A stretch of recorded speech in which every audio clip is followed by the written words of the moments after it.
Good morning, ladies and gentlemen.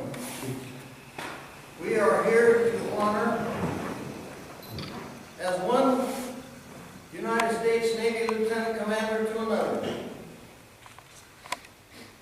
We are here to honor Lieutenant Commander Elvin Eric Jackson, popularly known to his friends as Finn, who served his country as an officer in the United States Navy during World War II. Serving one's country in the military services, especially in wartime, is an experience never to be forgotten. There's a part of every veteran that will always be a member of the service, whether it be a sailor, soldier, airman, Coast Guardsman, or Marine. In the Armed Services of the United States, duty and honor come first, before comfort and personal desires. Servicemen and women willingly go where duty calls and perform their assigned tasks, regardless of how difficult or how dangerous. I would like to read a poem that expresses our sentiments for this day. But first, let me explain. A sailor's life aboard ship revolves around something we call the watch, quarter, and station bill. Every moment on board ship is governed for each and every person on the ship's crew by the watch, quarter, and station bill. In short, sailors stand watches of one sort or another, depending upon their specialty. Every sailor, from the newest seaman to the most senior admiral, has taken his or her turn standing the watch. First order given when a ship is commissioned is set the watch. And the last order given when a ship is decommissioned and stricken from the list is secure the watch. Between those two commands, there are always sailors on watch at their assigned duty stations, above and below, in port and at sea, to protect the ship during times of war and peace from very real dangers faced by sailors. This poem is simply titled, The Watch. We remember Finn Jackson, who was a proud veteran of the United States Navy. This sailor stood the watch. While some of us were in our bunks at night, we could sleep soundly knowing that this sailor stood the watch. When general quarters was sounded and all hands rushed to their battle stations, prepared for any eventuality, this sailor stood the watch. In those years when the storm clouds of war were seen brewing on the horizon of history, this sailor stood the watch. Many times, I'm sure, he would cast an eye ashore and see his family standing there, needing his guidance and help, needing that hand to hold during hard times. But this sailor stood the watch. He stood the watch so that we, our families, and our fellow countrymen could sleep soundly in safety each and every night, knowing that a sailor stood the watch. Today we are here to say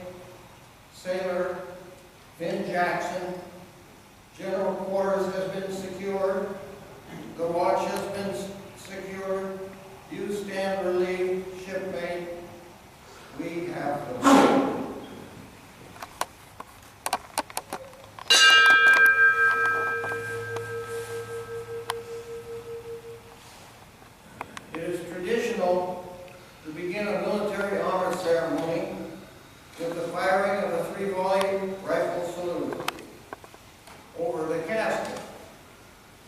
Obviously here, the rifle party must step outside to perform this salute. After the 3 volleys are fired, they will return and the bugler will sound taps in memory of Finn Jackson.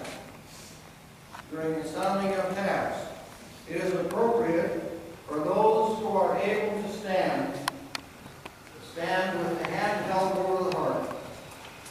Military veterans may render the military hand salute if they prefer. After the completion of the sounding of taps, please be seated. First, we will fire the traditional 3-volley rifle salute. Please note that the firing of the salute will be loud. Honor guard, fire the salute.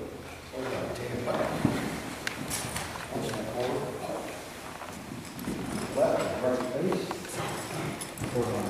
Forward, arms. Half step forward, arms.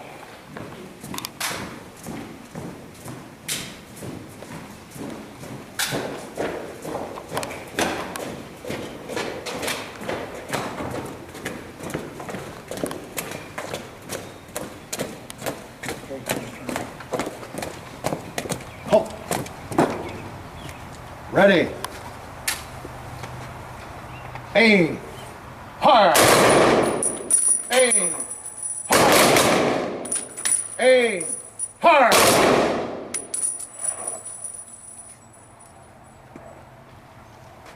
That's about the face on the other side there.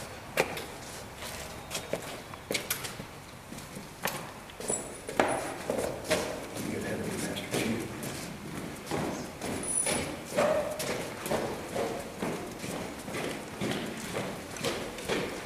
Please rise.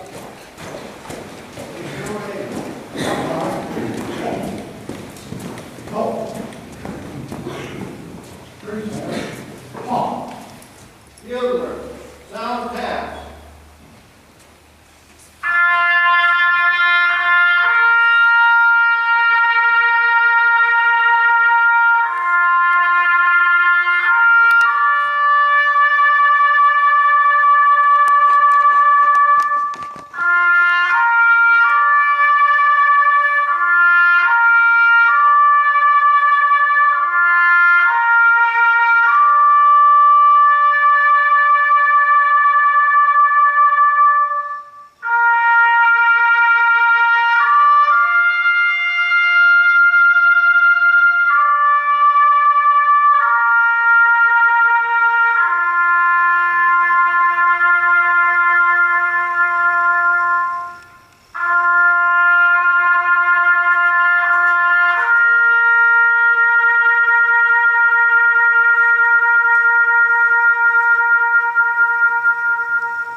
As the flag is folded, please remember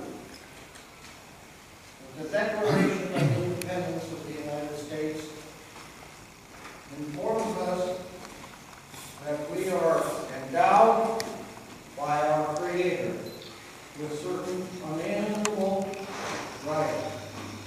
Among these are life, liberty, and pursuit of happiness.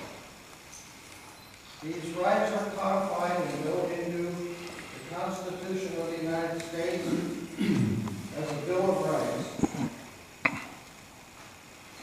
But those rights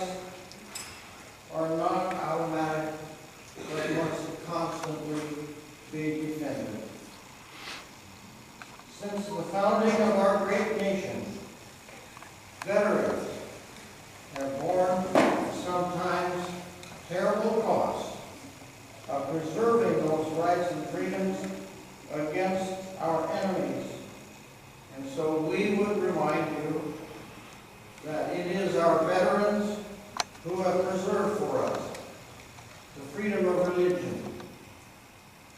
It is our veterans who have preserved for us the freedom of the press. It is our veterans who have preserved for us the freedom of speech. It is our veterans who have preserved for us the right to a fair trial. It is our veterans who have preserved for us the right to keep and bear arms. It was a veteran, Ben Jackson, who saluted the flag, served under the flag, and whose memory we honor today. In preparation for presentation, the flag is folded 13 times. The first fold of our flag is a symbol of life. The second fold is a symbol of our belief in the eternal life.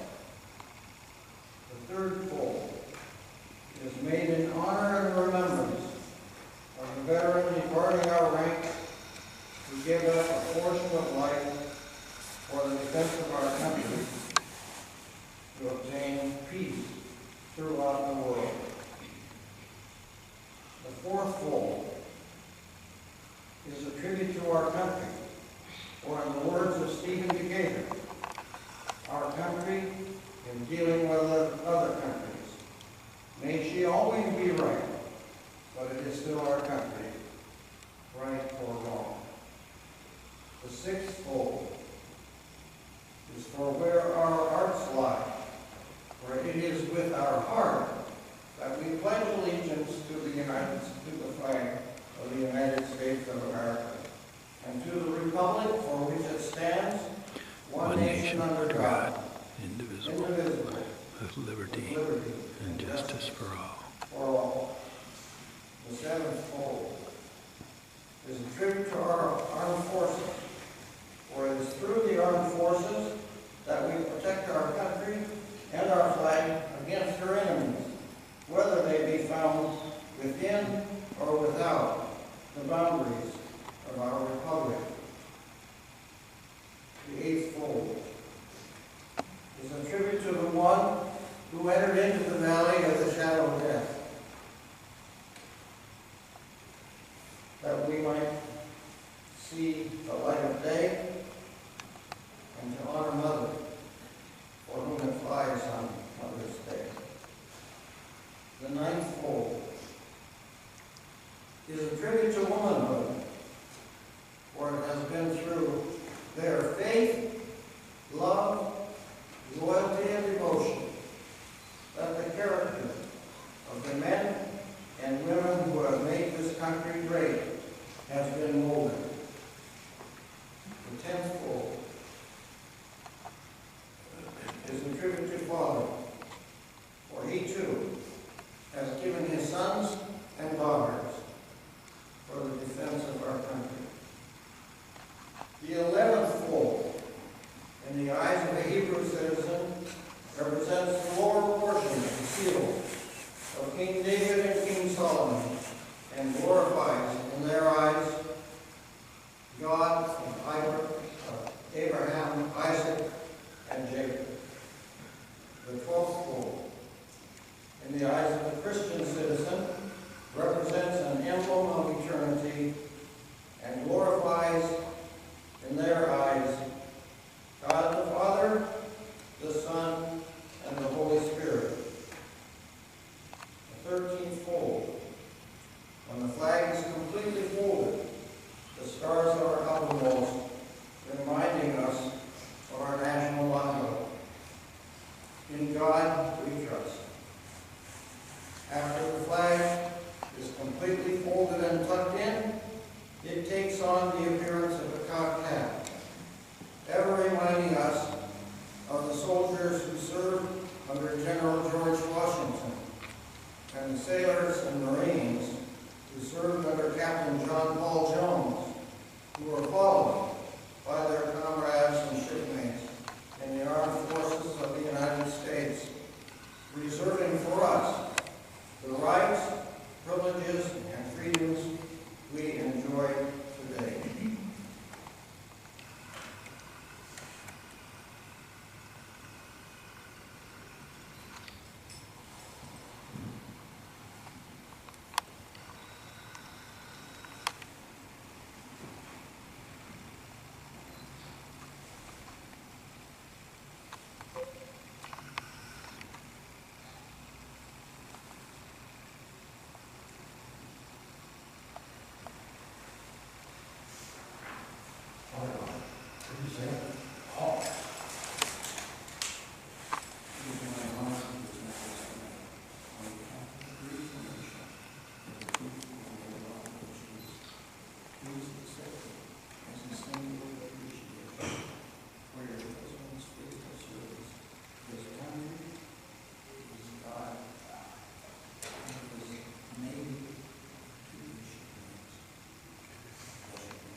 Finally, we say, anchors aweigh, and bon voyage, sailor Finn Jackson. On this, your final sailing, when you have fair winds and following seas.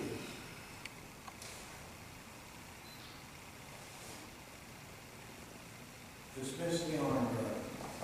About peace. Fort Thomas.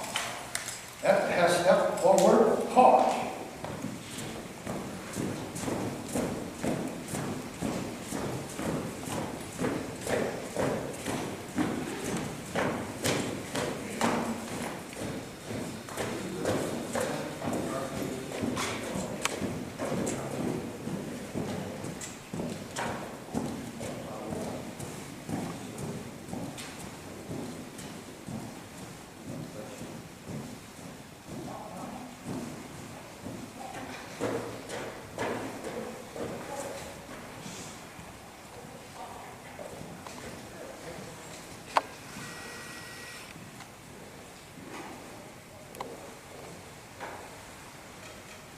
Again, welcome on behalf of the family of Finn Jackson.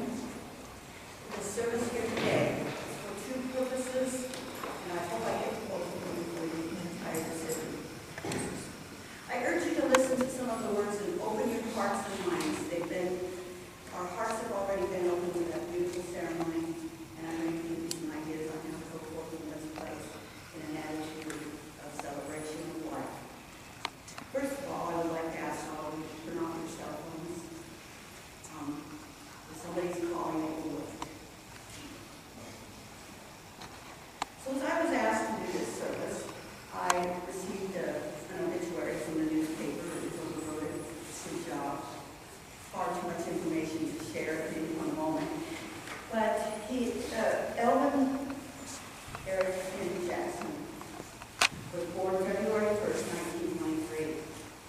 And he died this year, March 28, 2015. In all of his employments, so to speak, he pitchforked salmon, which sounded like a really good story. He was a carpenter, he was a farmhand, he was a cargo officer, he worked for the California State Bridge and Highways, he was a resident engineer, and of course, he was an engineer. He was also an outdoorsman. He hunted, he fished, he skied, he took his family on picnics and all sorts of activities outdoors. He played football, basketball, baseball at Arcata Lodge. He played basketball at HSU, and he played on the football team, the starting blocking back at OU. Good athlete.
So at this time, in that empty place, I ask that you allow it to be where you go and you remember and you rejoice in the times that you spent with him.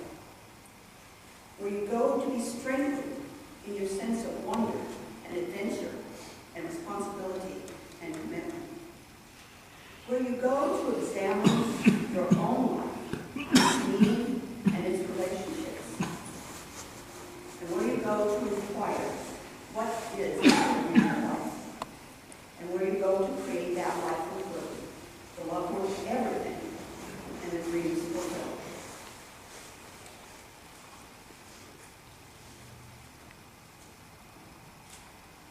I'm reading from 1 Corinthians 13, 1 through 13.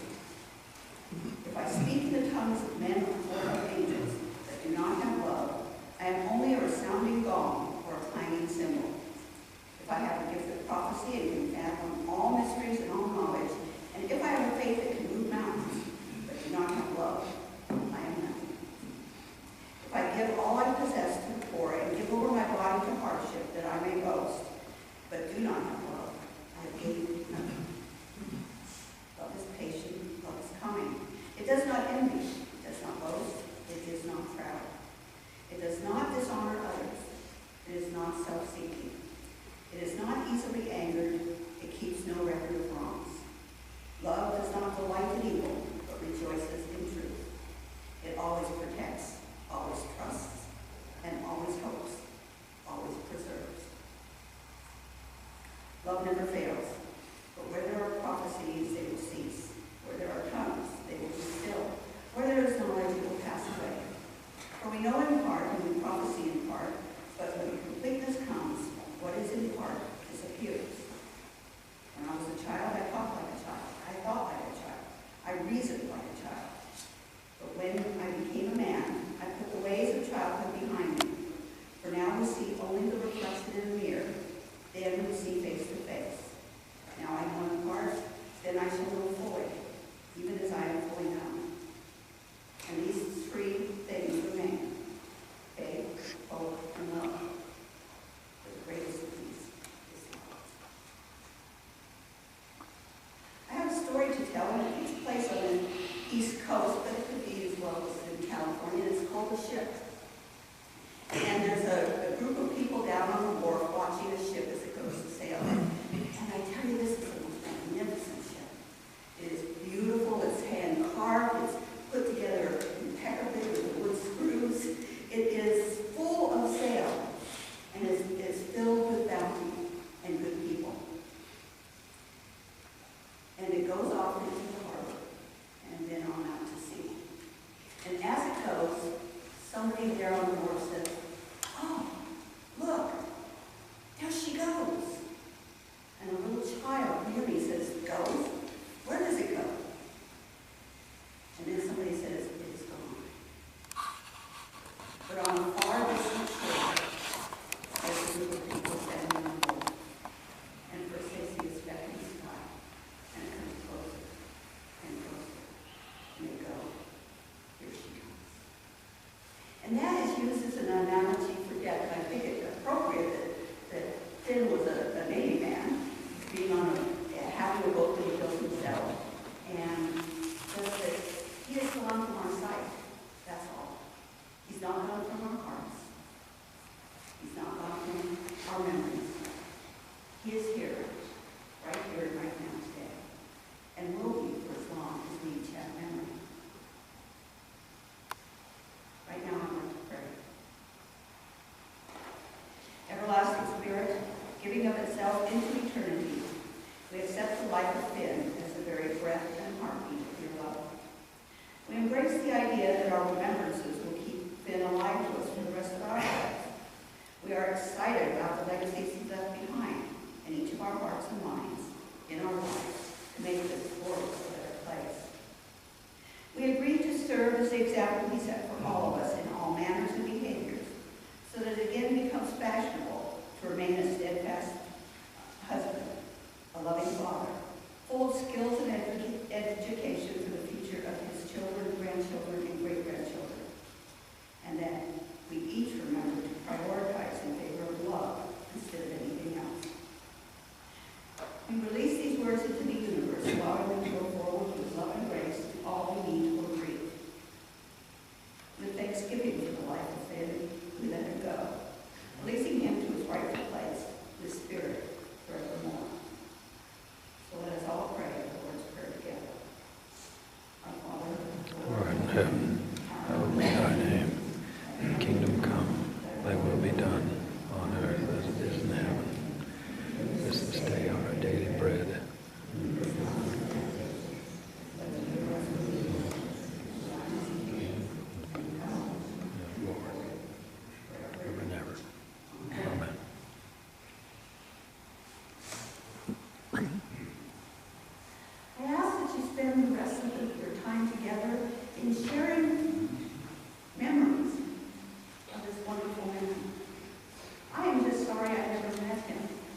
feel like I have lost something that I didn't know I had. But all of these things that I told you about his commitment, his love, his outdoorsman, his energy, I believe to be true. And I am somewhat in envy of each and every one of you for having me. So right now, I'm going to ask the son to come forward. The gentleman with the baby.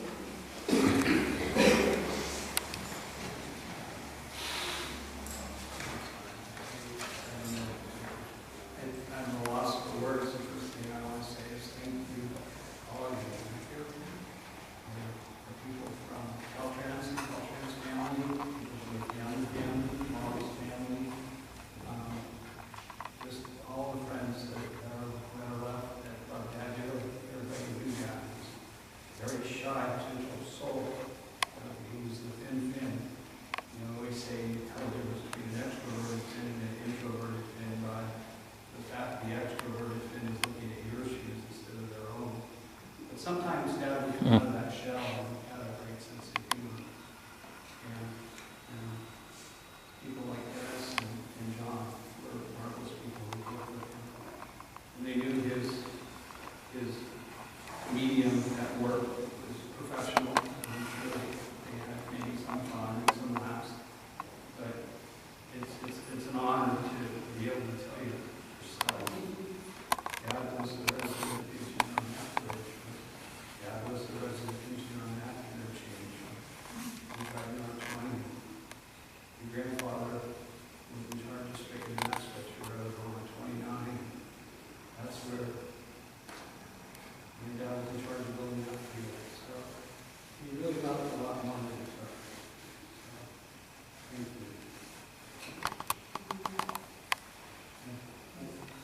Oh, I'm sorry. So, the reception is going to be in the room of the Warfinger building, which is the easiest way to get there, just to go back to the town to the Washington street light, which is right where Don's Rentals is. And turn left and go out until you can't go any further. That's Waterfront Drive, and then turn right. And one way away, it's a big, big building. Where I told the city of Greek they should have built the Warfinger building in the first place. That's another story. So thank you again for all the attention. We really appreciate it, and God appreciates it, and Mom appreciates it. The whole family appreciates it. We look forward to seeing you over at the reception. If you want to share stories, we really don't have there. Maybe step up and give your tribute to memories about Dad, where we can share those thoughts. So thank you again.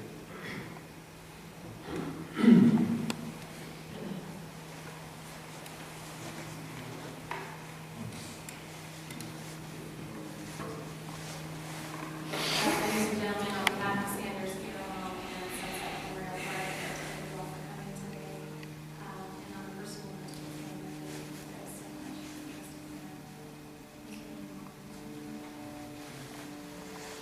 That does conclude the service. We will be taking Finn to his final resting place in a few moments. If anybody would like to witness the lowering of the casket, you're more than welcome to. If not, just know that it's going to be happening in a few minutes. Thank you, everybody. Take care.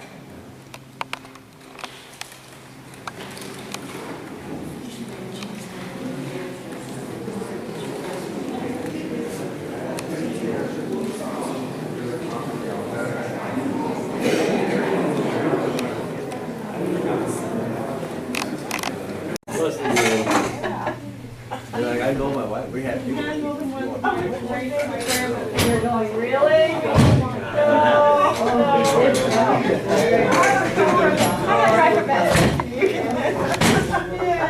Tell her it really is. I'm trying.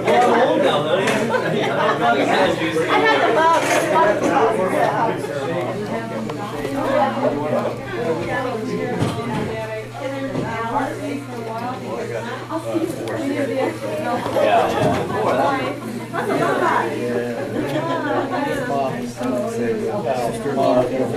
You free, right? These are 3 boys. Pretty good, huh? Yeah. Opportunity, no Hey, get the hat off. Which one's your son? How does it work? It's supposed to go like this. On the video, which one's your son? He's playing a saxophone. He looks just like his grandfather. Yeah, easy enough. I got the unfortunately, you got the muscles.